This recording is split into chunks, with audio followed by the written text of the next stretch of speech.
You are listening to the Practicing People's Podcast. I'm CJ Hammond. And I'm Jordan White. Together, we'll be taking a journey into the practices that help us align with our mind, body, and soul. So take a deep breath, release, and remain curious as we explore new ways to enhance our lives.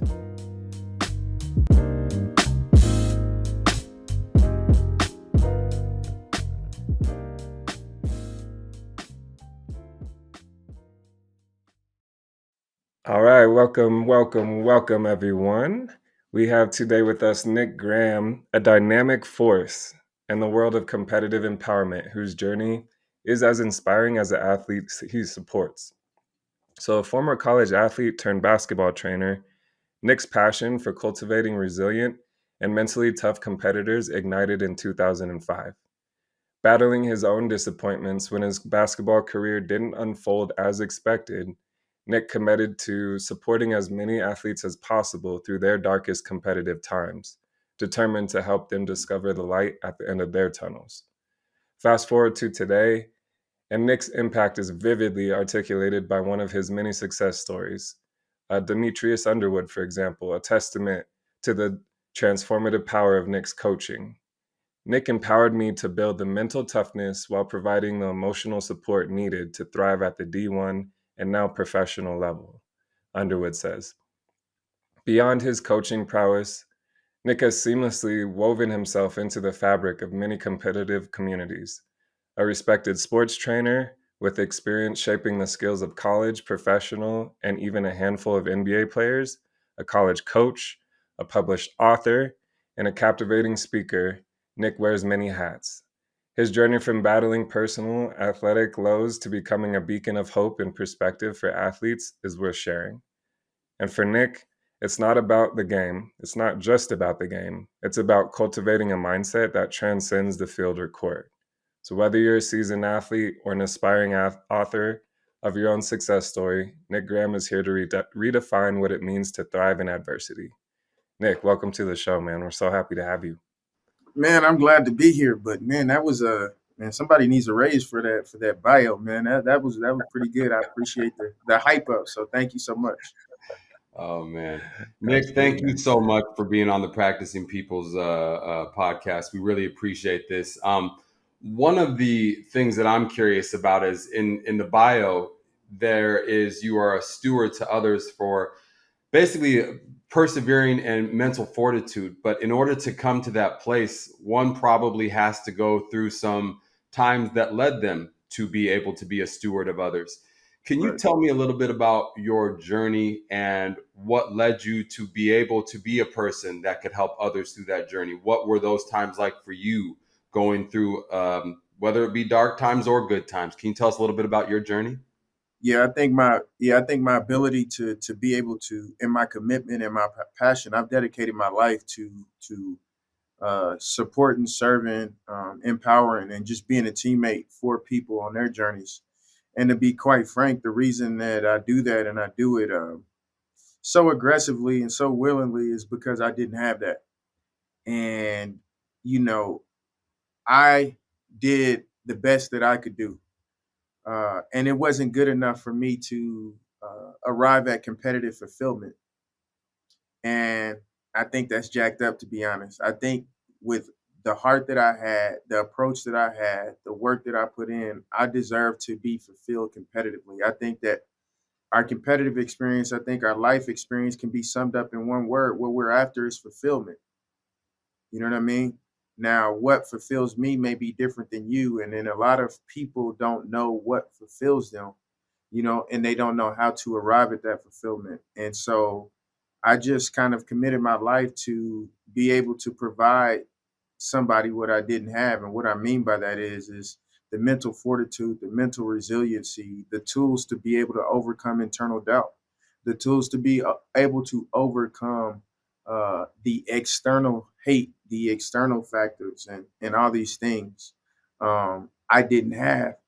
And I just know that if I would have just had one person that was competent enough, that cared for me enough to do what I've been able to do, it would have made all the difference in the world. And I wouldn't have to as it relates to me as a basketball player, I wouldn't have to wonder for the rest of my life, like, what if I was mentally more mature? What if I was emotionally stronger? What if I was honest with myself? Like the worst of, I believe I've read frequently, the person we lie to the most is ourselves. And I think back then, I wasn't honest with myself about my doubts, about my fears, just because, like a lot of competitors, especially male competitors, especially African American male competitors, that, if I'm honest with myself about like my discouragements, about my doubts, about what I'm afraid of, then I'm soft. So I, like a lot of people, just lied to myself and buried that. But I mean, it's like basketball. Jordan and I, we used to work together training basketball players. And when you're in basketball, like you have no ability to attack and be aggressive if you don't face up. Like you have to respond to pressure by aggressively facing up and getting your head up and like attacking it. So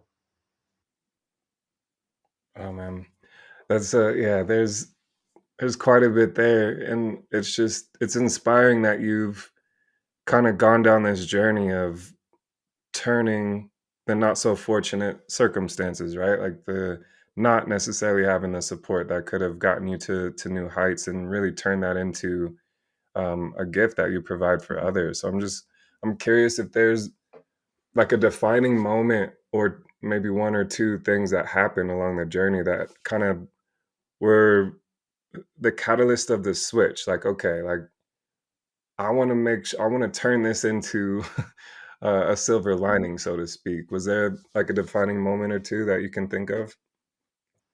yeah, I mean, the silver lining moment was just once my college basketball career ended. I'm a competitor, so I just channeled my competition. While my basketball experience was over as a player, the competition then became for me was to make sure that I won.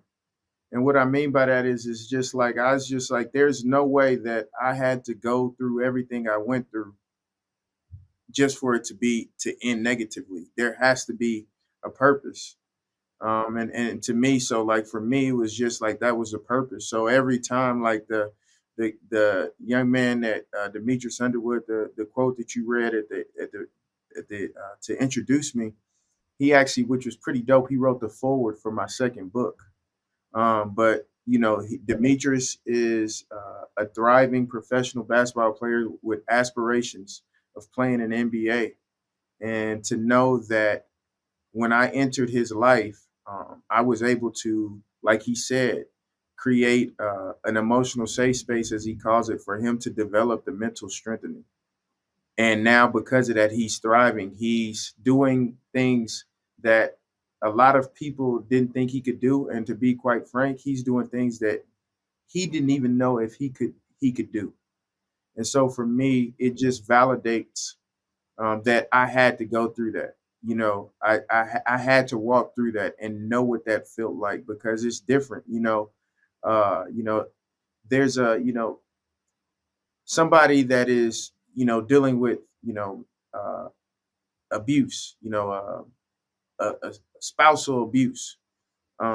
Somebody that has walked through that, unfortunately, but overcame and is on the other side of that. That's the person that's going to be able to help them. That's the person that's going to be able to give them hope and all that.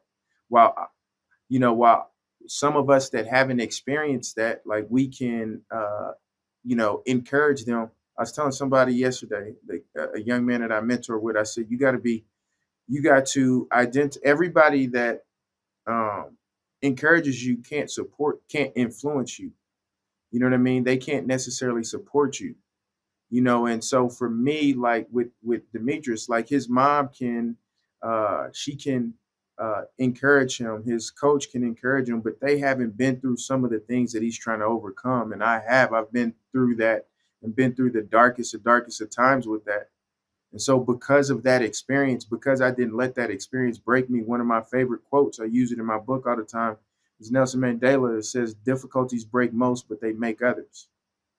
You know what I mean? And as dark as that was, and as depressing as it was, it didn't break me. And because it didn't break me, I was able to come out on the other side and be able to help him. And I'm just grateful because I've been able to do that literally thousands of times over since that experience happened to me. So like I think that was kind of the silver lining. Like I just made a declaration, like this isn't going to break me. This isn't going to be the end of what I'm trying to do. Mm. Nick, it seems that as I'm listening to you, there's two words that really stuck out to me, and I was kind of thinking about something. You talked about competing, and it really started as what appears to be an external competition with other things, and winning the day, which really that competing leads to comprehension within yourself about what it is for Nick to look for that next win in his life. I'm just curious, how did you start to formulate that internal go then? You saw that things might not be shaping up in a win in one way, which might be to excel to the highest of levels, that being the NBA or whatever professional basketball that might be, into something where it goes, you know what, this is still a win. What did that transition look like for you to understand this win might not be for me, but it can be beneficial to others? Yeah. I don't know if there were, I don't know, maybe it's always because I've always kind of had a servant's heart. I've always wanted to help other people, but I think that I've always desired to be a coach.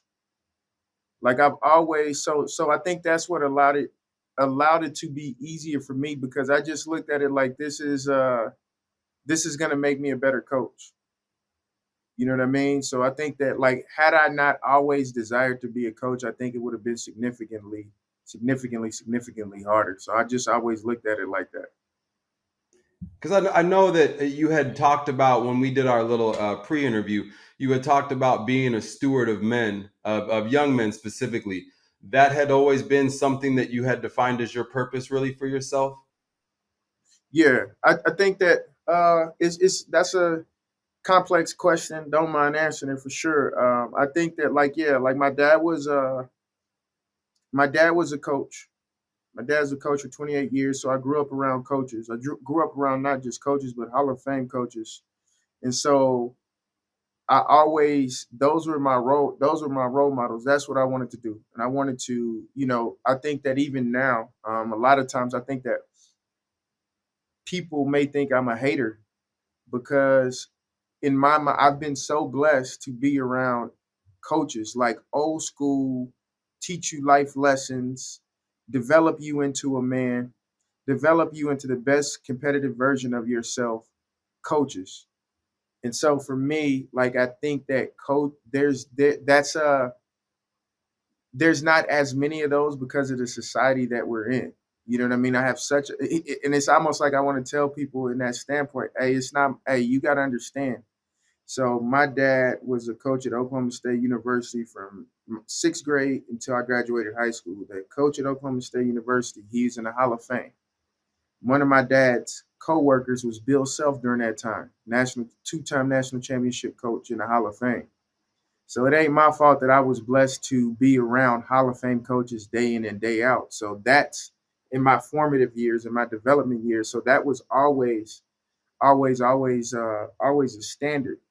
But along with that, I played for my dad, and I thought it was going to be a fairy tale, but it turned out to be a nightmare. My dad didn't coach me. Uh, my dad, uh, my dad never saw the potential in me, and because I wasn't playing, not at there was I felt devalued. You know what I mean? And I know what that feels like. And I just think that I really believe that even when you talk about the team, I think that part of being a great leader is to see the immense value of everybody on your team. Because I believe that when everybody shows up and realize that they matter and realize that they have value, it's going to increase the intensity of your practices. It's going to create a cohesiveness. I did an exercise with a team that I was working with last summer, and I was their interim coach, and I was so one of the first exercises I did, I told them, I said, hey, about a puzzle in, and I said, if you guys finish this puzzle, I got a buddy for the Nuggets, and he's going to give you a suite to the game.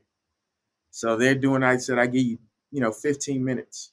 So they're putting it together. They're doing this. I made them think it was a team bonding thing. But before I brought the puzzle pieces in, I took one piece, I put it in my backpack.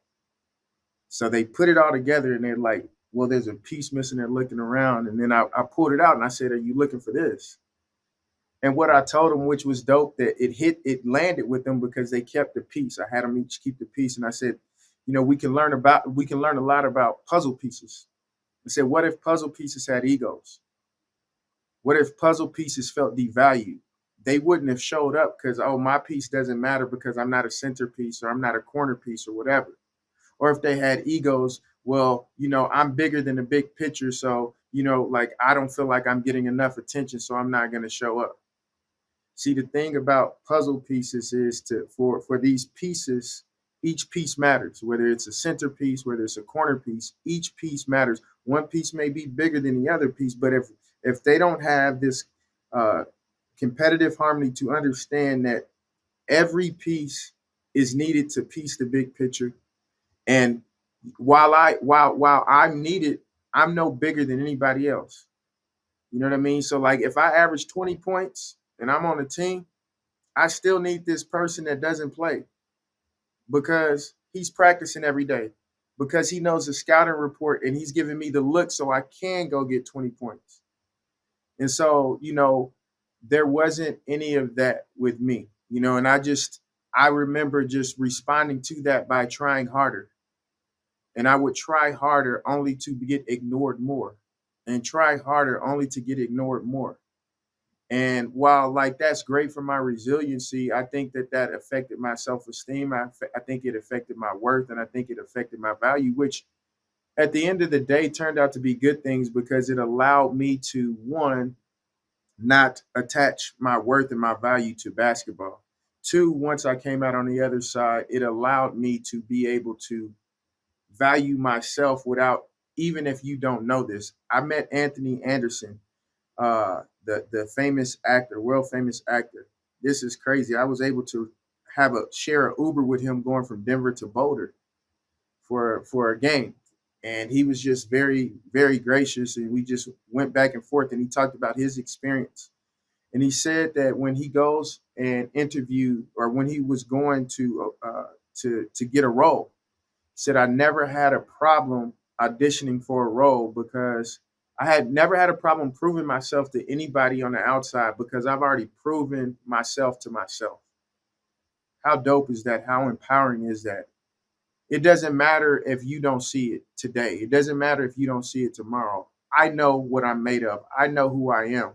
And I know if I keep showing up as me at some point, right, that's going to show up. And I never thought about it like this. I think about me as a basketball player, like who I am, right? Unfortunately, it didn't show up in my basketball experience. But because I knew who I was and it didn't break me, like Mandela says, it showed up in the form of the books. It showed up in the form of being blessed enough to have Trey Young and his family reach out to me to come stay with me for a week to get him ready to go play his freshman and only year in college. Man, it's man, it's tough to decide where we want to go with this conversation, man, because you're providing so much. I think just wisdom, and I want to acknowledge you first and foremost for again bringing what I'm hearing is like bringing a more holistic and comprehensive um, practice to your coaching, right? Like you are helping these young people see the bigger picture. You are helping these young people understand that they are one of one. And even if they're not getting, a lot of minutes, that they still matter, right? Because that bigger team needs them, right? And as you were talking about it, really reminded me of Phil Jackson's Sacred Hoops, right? And he took that same approach of, like, what is each person's unique gift? That's what we're going to focus on. right? And to your point, I mean, that can expand beyond the basketball court, right? Like if you start knowing what your unique gifts are and expressing those more and trusting that more, then that's going to be kind of that's going to be a different turn in trajectory of your life. I don't know. What do you think? Yeah. No question. And I think that, I think that, man, like you said, I see that, that's, the continued deterioration of competitors. I use the word competitors because I don't want to just pigeonhole myself to athletes, because I think that we're all competing in something, unless none of us are trust fund babies. But I think that a lot of time, I think that we're in a space where, uh, even our leaders, uh, people people try to hide their insecurities. Like there are a lot of leaders that, they're intimidated and they're insecure because they haven't yet developed the tools to help somebody mentally. And so because of that, the competitors, the participants are, being done a disservice. Instead of having the, humility, the vulnerability to seek help and let somebody else help them, or caring enough to be like, there's a need for holistic. I don't understand. How I wrote both of my books was just to realize that, basketball competition, athletics is mental and it's emotional too. I think that we send mixed messages that prevent competitors from developing because we stigmatize the word, emotional. But yet and still, those same coaches applaud you for being passionate. I have a question that nobody can answer. How can you be passionate if you're not tapped into your emotions? And so, because of that, people like I did when I was a competitor, when I was lying to myself, like if I'm emotional, I labeled myself soft.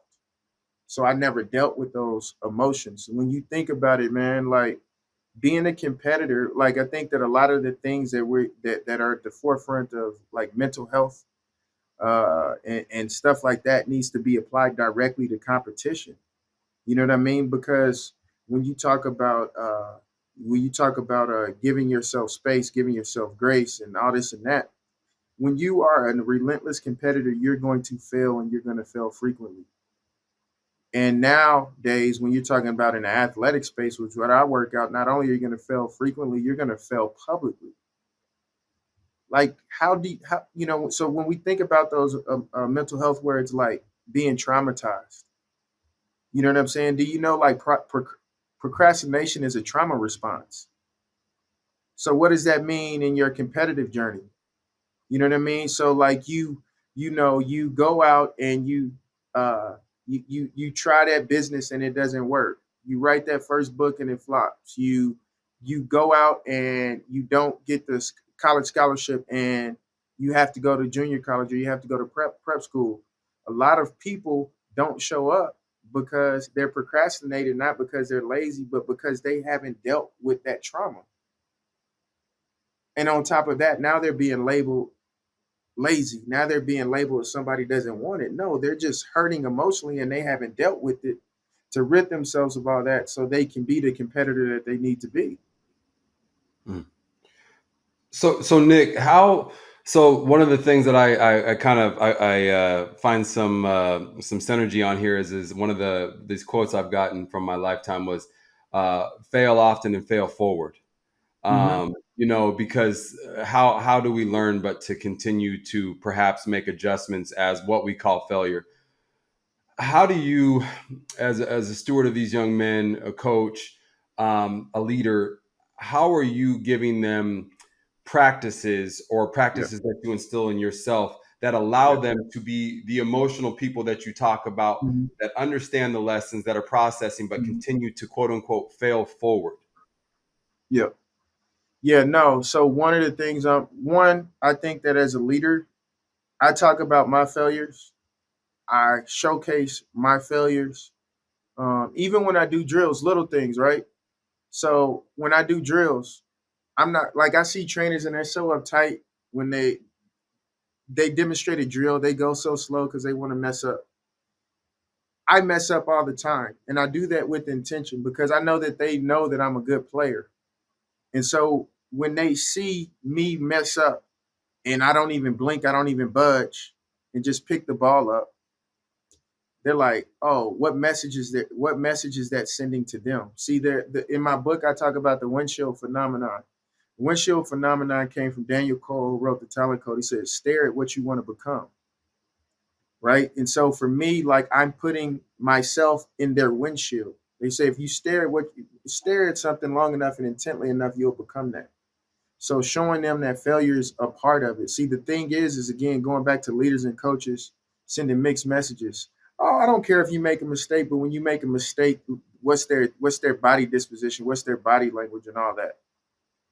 You know what I mean? And just so I think it starts there. But then also having talks and redefining, like Dale Harris, somebody I follow on Twitter.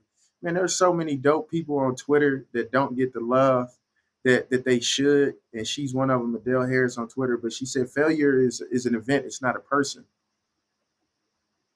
So letting them know, like, really challenging how they look at failure, really just letting them know that, again, going back to Daniel Coyle, another thing he talks about is this place of deep practice. He went around the world studying super talented people to find out if you're born with talent or is something that's cultivated. And to his surprise, it's cultivated. And he went to talent hotbeds, and the most talented person in these talent hotbeds, when you watch them for a period of time, they look like the most awkward, the most clumsy, the one that's more likely to fail. And it was because they operated in this place of deep practice. Deep practice is when you go so hard that you're going to fail as often as possible. But you care so much that from every failure you learn immensely, right? You learn more than everybody else because you care more, you focus more. So that, like, when you say fail forward, he's actually proved that. That's what uberly successful people have. They're not afraid of failure. But they mentally go into something knowing that they're gonna fail.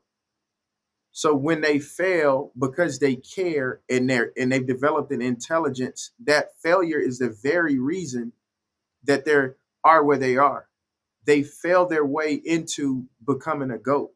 I told a young lady the other day in my workout, I said, have you ever, going back, this is a different puzzle analogy, have you ever done a puzzle? Everybody's done a puzzle once, right? She said, yeah. I said, the same way you approach putting a puzzle together, that's how you should approach your competitive journey. Think about it. When you put a puzzle together, you have a belief and a conviction that that all the pieces needed to complete the big picture are there.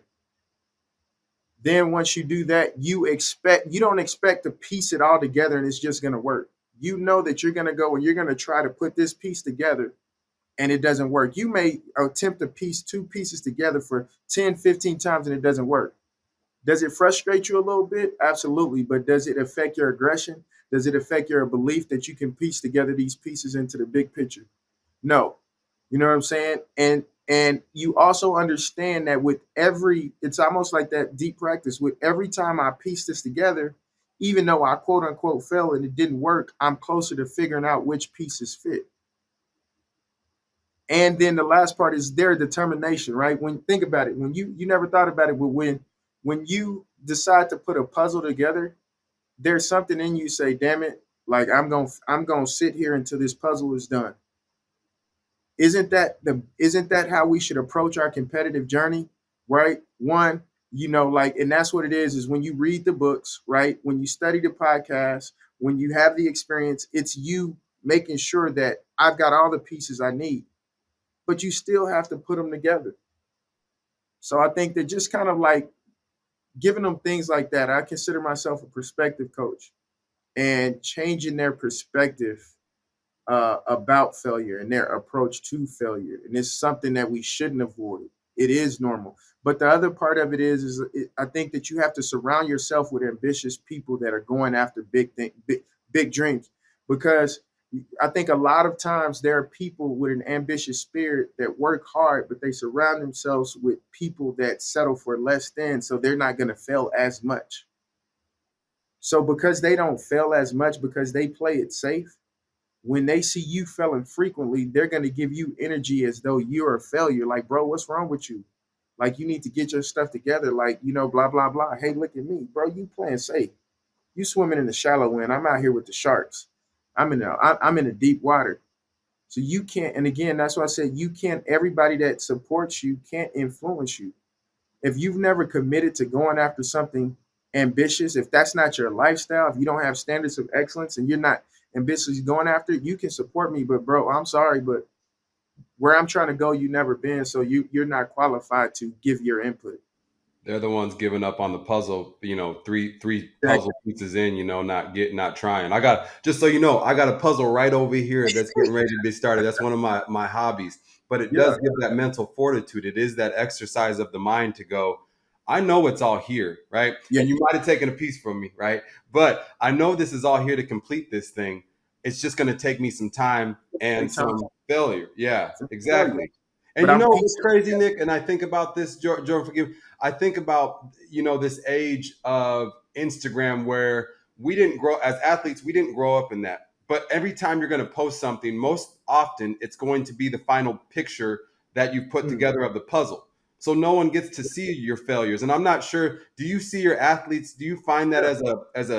as a little caveat in your where you grew up versus where they are now in this social media age where everybody's posting the coolest thing that they can do? Absolutely. I think that that's another disconnect is uh, you have to realize the evolution, and they grew up in the social media world. So if you're not acknowledging that and helping them navigate that, you're fooling yourself. But I talk about that in my book. I just talked to somebody yesterday. Um, I was talking to somebody yesterday and helping them with their perspective. But I feel like you were eavesdropping on the conversation. But the way I say it is I say, um, you know. We social media, like the social media culture, they promote the polished finished product but hide the pain of the process. And so when you go on there, you think that everybody, not only do you think that everybody's winning, you think that everybody's winning easy. So dang, why is it taking me so long? No, they're struggling too, right? They're just promoting, or if I use a baseball term, they promote their home runs, but they're hiding their strikeouts. And so you have to, like, for even the leaders that I work with, I posted a I posted a video the other day of this kid that I was training, and he missed a shot, and I put it on the clip, and he's like, "Oh man," but it was like 7 shots, and he missed one shot. Of all the things, the first thing that he talked about was his missed shot, and you know what he said? He said, "I'm embarrassed because I missed a shot." It's not that he's embarrassed because he missed a shot. Because, bro, I was in this workout with you the whole time, and you missed a lot of shots. What he's really saying is like the influence of social media culture is embarrassing me for showing my missed shot. Is what he's really saying. And so I said, man, I said, bro, I said, I want to challenge you to put that miss on there. I said, because I said, when you watch this video, you can see that you're a really good player, that you worked hard, but then showing the miss, showing that I'm not perfect and I don't have to be perfect to get everything that I need. In a sense, yeah, you're spot on. In the world we live in, nobody wants to show their missed shots because it's all about them. Their social media is all about them. It's all about them, uh, hiding insecurities. It's all about them promoting, themselves, as opposed to showing who they truly are, showing their authentic self. So you're spot on, and I think that's something that I frequently talk about. In my book, I said it like this. There's a chapter saying sweet fruits. Is to have sweet fruits, you have to commit to developing deep roots. And I have like 4 steps. The first step is like when you commit to developing the deep roots needed to establish sweet fruit, whatever your sweet fruit is, your life won't be Instagrammable. And then I go on to say those people that you see living an Instagrammable life understand that either they're promoting a lifestyle that they're really not living, or they went through a lot of dirt and a lot of dark days and a lot of challenges and a lot of like the pain of the process to get to the point where they're living and being able to display an authentic Instagrammable life. Amen, brother. No, hey, so well said, bro. So well said. Like you, between Nick and CJ, man, like the analogies and metaphors, I think that you two could have a field day, man. But to go back to the Yeah. puzzle piece, right? Like a lot of people, it seems like, and like even younger people, right, and even people our age and older, right, like don't necessarily take a second to look at that final product first, right? So like when you're looking at the puzzle box itself, right, like kind of Hmm. understanding what's the goal here, right? And like what is the actual Yeah. purpose and what's the intention I'm like really setting for myself. So taking some time to even do that is in Right. today's hyper speed, fast paced world, like I got to get to the next thing, got to do the next thing. It's like, well, are you sure you're on the path that you actually want to go down? I'm just curious, yeah, if you would add Yeah. anything to that analogy. Yes. So one of the way my book is set up, my latest book, Underdog, it's basically a manual on how to underdog. It's almost like a, a Bible. It's not faith based, but a Bible, for lack of a better term, for underdogs. Just something they can go to keep them encouraged, keep them focused. So one is 31 relatable, affirmational, inspirational, affirmative, empowering stories. And at the end of each chapter, I have lemon drops that are quotes.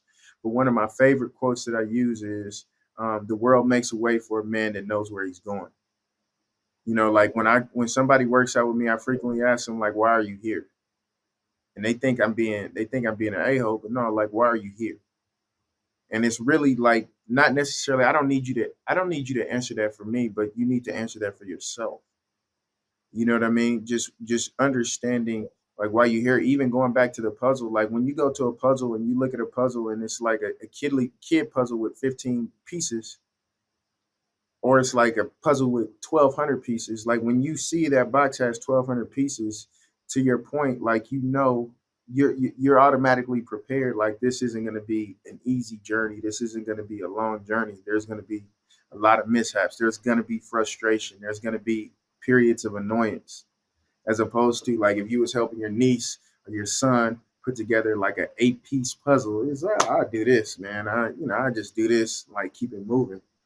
To think like a lot of times people, approach their ambitious goals like it's an 8-piece puzzle and not the 1,200-piece puzzle, and that's why they get discouraged. When you think about, I think a lot of like being great is the preparation for the journey. To understand that is like even a road trip, right? Like you drive across town, like okay, but if you're going on a road trip, you got to get prepared, man. Like you're driving across country, that's going to be a long road. Let me get my rest before, let me, do all the things I need to do because it's not going to be an easy journey. But I know that nobody, nobody goes on a road trip uh, that doesn't think that once they get to the destination, it's going to be worth the sacrifice, is worth the reward. It's the same thing, but just getting mentally prepared. And I think to tie it all together with what you're like, and what you're saying is knowing that where I'm going, just staying focused on where I'm going. That's my why.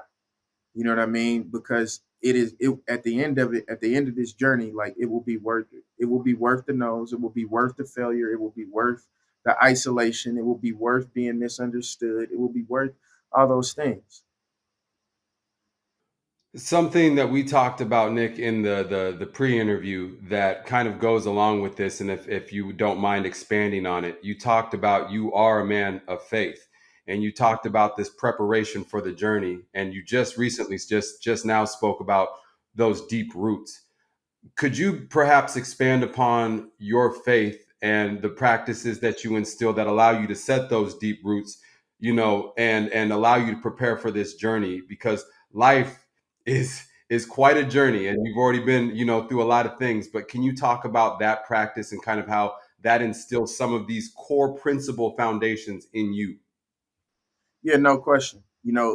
My faith is the foundation of my life, and for me, like being a go getter, uh, being everything that I want to be for this world, like I couldn't do it without it. My faith is very relational.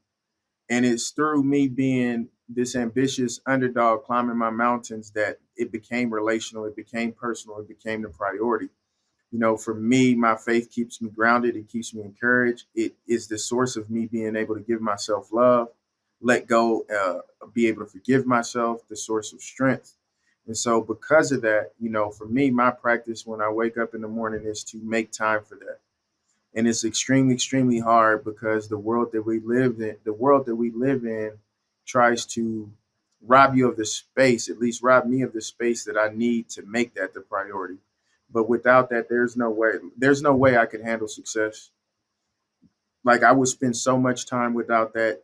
I spend so much time fighting battles that I don't need to fight. I think that's one of the things when you talk about reaching your potential in life is having a discernment. Like you're gonna have to fight, but you don't have the bandwidth to fight unnecessary battles. You know what I mean? So like having an unbothered energy, having the maturity, having the wisdom to not fight the battles that I don't need to fight. But when it is time to fight, even though I'm overwhelmed and intimidated, it's through that strength that I get my swag. Like, all right, let's go. I'm with it. So yeah, that's just always been the foundation of everything I do, and more or less like the fuel. So Amen. Yeah, it's powerful. It's powerful, man. And I think just, CJ and I talk a lot about kind of the God within, right? And like being in touch with that. And I mhm, mean, some beautiful things can happen, right? And like what I kind of heard you saying is that that almost puts on kind of like this protective armor for the day of like, you know what, I'm acting within, like back to the puzzle, right? Like I'm clear in my intention, I'm clear in my purpose, I'm grounded in my faith and who I am and what I'm going for. So you start kind of bouncing things off that aren't really meant for you to continue contributing to that purpose or that intention. yeah, nah, no question. I think that yeah, I think that I just that's exactly it. Just protection, a shield, a roadmap, but also this. A lot of times, and I think a lot of people don't catch this in my writing, in my videos, in my book. It's not about just reaching the mountaintop, whatever your mountaintop is, whether it's being a millionaire, whether it's getting married, whether it's uh, writing a book, but it's getting there healthily. I think that's so important. You know what I mean? What good is what good is reaching your mountaintop if you do it in a way where because you didn't enjoy the journey, and you didn't arrive at it in a healthy place, that there's nobody in the mountaintop to celebrate because the pressures, and like again we talk about the traumas and all that stuff that you haven't dealt with. If you do it in a way where there's nobody to celebrate, because yeah, you accomplished it, but you accomplished it in a way where nobody wants to be around you because you treated everybody close to you. You alienated them, you projected on them, and you did all these things. And so I think that even just being able, for me, you know, I think that that helps me be able uh, to get there in a way that, like, once I get to where I'm going, I'm gonna have people there in my circle to celebrate with me. Yeah, I think, I think about all of us in our careers and the successes that we've got. I think that whether it be, if I got my first movie and I was like, I did it, I done it, like that was it, or you wrote your first book and it cost you the joy that all this is, the second book wouldn't come. It really wouldn't come. So to find joy in this process, can you tell me about what Nick does to find joy in the process of all this? I mean, I love what I do. I think that's why it's important. Say for example, with basketball, when I'm working with athletes, the first thing I have to determine is how much do you love it and why do you love it. Now, Chauncey Billups, one of my mentors, he talk all the time. A lot of these players um, in today's game, they don't love basketball. They love what it can do for them. Like I love writing. It's something that I've developed a love for. So people be talking to me about something like athletes or whatever, and I'll pull up something from my notes from 2017, whatever. Oh man, I was writing about. They looking at me like, what was you even writing about this? I don't know, just something I enjoy doing. So I think that is like when you it's something that you love doing in like on a below the surface level, because joy doesn't mean there won't be problems. Joy doesn't mean there won't be haters. Joy doesn't mean all those things. Like it just means that in the midst of that, I have a spirit of enjoyment about what I'm doing. So I think starting there, and I think that so I even talk about that in the book. I had an athlete who's thriving now, but he was competitively depressed, and I developed a 6-step plan to help him overcome his competitive depression. And one of the steps was like no more surface joys. Why do you love basketball? And I said it can't be anything that's external, so to speak, something that because those things are conditional. And then he went on to say, I love basketball because of the brotherhood. I love basketball because it's nothing like winning a game with these dudes that you sacrifice for. Even as much as I hate losing, when you lose, the camaraderie even within that, and then that just brings you closer together and you overcome. I love basketball because I just love to compete. It's my way to express myself competitively. I love basketball because every time I have a game, my whole family comes, and win, lose, or draw, we're gonna go to a restaurant and break bread. So it's almost like a organic family reunion. And so like I had him just like tap back into that. I got a kid right now today. He's trying to decide if he's gonna stay in the NBA draft, and he's stressed out because it could go either way. There's pros and cons either way. So one, he's a person of faith. I'm a person of faith. There's a verse in the Bible that says, "Don't worry about anything, and instead, like make all your, give all your anxiety, all your worry to God, and thank Him for all He's done. Then you experience the peace that surpasses all understanding." And so, like, I read that verse to him, and I said, "Let's just talk through everything that's weighing you down." I said, "Then let's just be thankful. A year ago, you were sitting in an empty gym, and the weight of the world was on your shoulder, and he was at the University of Colorado, and he barely played. His coach was upset with him. He ended up transferring, but that's where you had a year ago, and now you like there's a blessing. How many people would love to have this decision to make? Like, yeah, okay. I get the stress, but think about what you just said. I'm trying to decide if I should stay in the NBA draft. Like, how many people are playing, and they're never gonna have that decision to make? So I asked him a question. I said, "What would your 8-year-old self think about where you're at right now? Like, what would he think about this?" He started saying, "Oh man, like I probably think, man, this is cool. You got to go fly across the country working out for all these teams, meeting all these NBA players, meeting all these NBA coaches, people that you looked up to." And I said, hold on to that. And as you finish these last 2 workouts, just approach it like your 9-year-old self would, and have that childlike joy. And just get in that space as you make this decision. So like, yeah, like I think that, just the love, just being like having a true love, and then remaining in that space, like holding on to that as you navigate through. Yeah.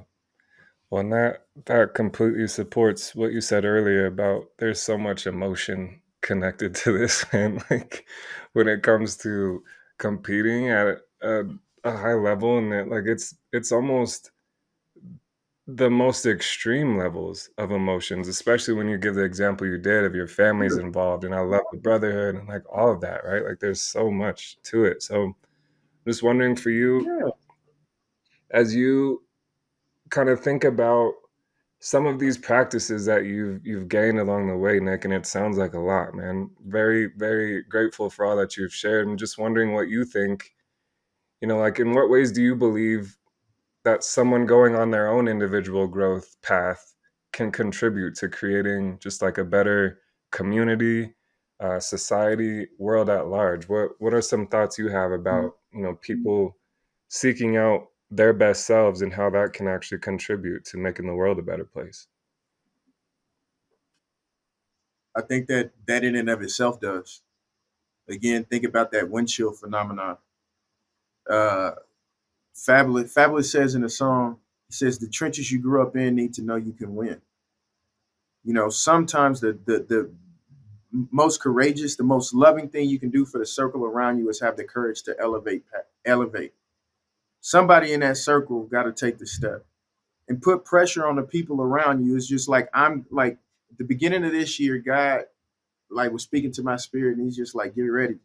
Like like it's time for you to go higher.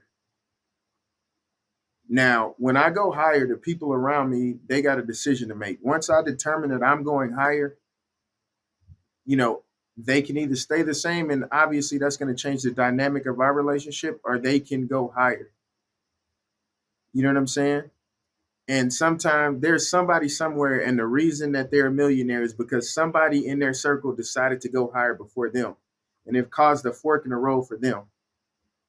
Am I just going to stay the same, or am I going to let my friend inspire me and just, kind of move, like kind of following the direction he has? Like sometimes, like being a leader, being a trailblazer, that's what it is hard, because you're going down a path like that nobody around you's been on. But once you go down that path, it's going to be easier for everybody else, because now there's a roadmap. Now there's footprints. That windshield phenomenon. The windshield phenomenon says, if like if he can do it, so can I. Man, that's like people identify like that same book they talked about. Somebody finding out that they share a birthday with Albert Einstein. All of a sudden, their math improved or something crazy like that. Just because they're like, oh, we share the same birthday, it just clicked. Like, oh, I'm better at math. You know what I'm saying? So like somebody that went to the same school, somebody that's in your circle, oh, they started a podcast. Like at first I didn't think I could, but man, I know Jordan, he did it, and I see them growing. Now maybe I can do it. Maybe I can write a book. So I just think that I don't think we give ourselves enough credit for having the courage to be that trailblazer. Yeah. Hey, as someone that is a trailblazer and is paving that path, we thank you for this time. And if there's anything else, Nick, that you would like to say, any final words, but also I want to give you a chance to speak about your books. You told us right before this about a wonderful opportunity that's coming up. Anything that you can share, would love to share with our listeners about how they can get in touch with you, or any final insights, because you have provided, I'm a man of metaphors and whatnot. Jordan said. So I really cling to these things, and I'm big on the puzzle. So I appreciate your words, because we talked about this earlier. I get so much from these things. So thank you. But anything else that you'd love to share, and please share how we can get in touch with you. Yeah, no, yeah, the opportunity you're talking about is just a fulfill. I mean, I think I just found out yesterday I was asked to be the keynote speaker at the Washington State. I went to Washington State, played basketball there. African American alumni reunion event at the end of August, which is it's just it gives me chills, because uh, I think that God gives us visions, and he puts dreams in our hearts, and these dreams become so specific. He almost makes that our windshield, like, right. So like then when things happen, it feels like deja vu. So like for me, like when I started this journey, one of my goals, one of my visions, and I haven't even told a lot of people, was to go back to Washington State and speak. You know what I mean? How dope is that? And the thing that makes it even more powerful, more amazing, is that this opportunity came and found me.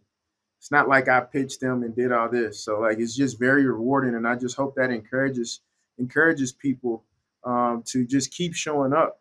And so often, like, we think that people aren't paying attention, and we think that we think that things aren't going to work out. And I think what separates the ones that make it, like Nipsey Hussle said, is he's like, the difference between me, I just didn't quit. We dig a little deeper with that. He just didn't quit, and he showed up on the days when it felt like it was nothing and gave his all. You know what I mean? I think that part. And that is hard when you talk about emotional toughness, emotional preparedness, is that. Because when you're emotionally exhausted, when you're emotionally out of it, just something within you, like, I'm just going to keep showing up. I'm just going to keep showing up. So I hope that encourages somebody. But yeah, man, my second book, Underdog, has been out, came out February 20th, in the process of like promoting it heavily. I think it's really good. The feedback that I've gotten from people is it does what I visualize it doing. Now I just gotta promote like a madman. Anybody that wants to write a book, I learned this the first time. Marketing the book, promoting the book is in a lot of ways a lot harder, a lot more demanding. It's a lot more demanding than writing the book. So that's kind of where I'm at. Like those of us that just kind of like everyday grinders and we don't have the millions of followers to fall back on, or we just don't have a huge budget. It's just roll up your sleeves and promote it. So anybody that wants to support me in that, you can get my book on any online on all the major Amazon, Barnes and Noble, Walmart, or you can get it from my website, nickgraham.org.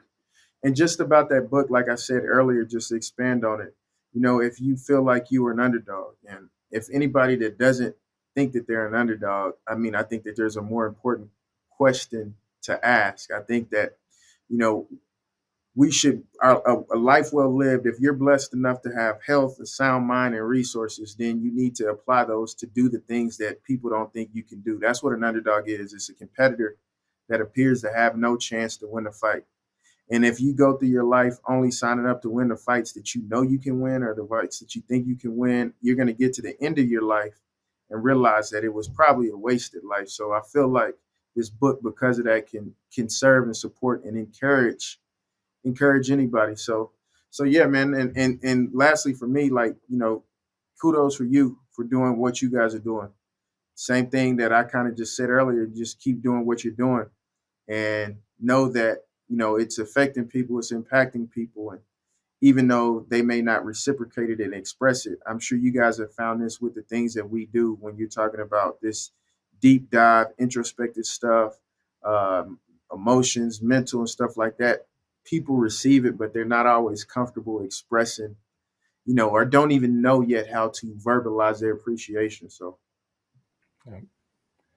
Oh man. Well, that's we received that with an open heart, man, and thank you for taking the time to, be so generous with what you shared today, and of course for the appreciation as well. It's definitely reciprocated, and please know you've got two huge advocates for the book, and we can't wait to continue supporting you and what you're up to, and again, because it's serving a greater good, man, to the world at large. So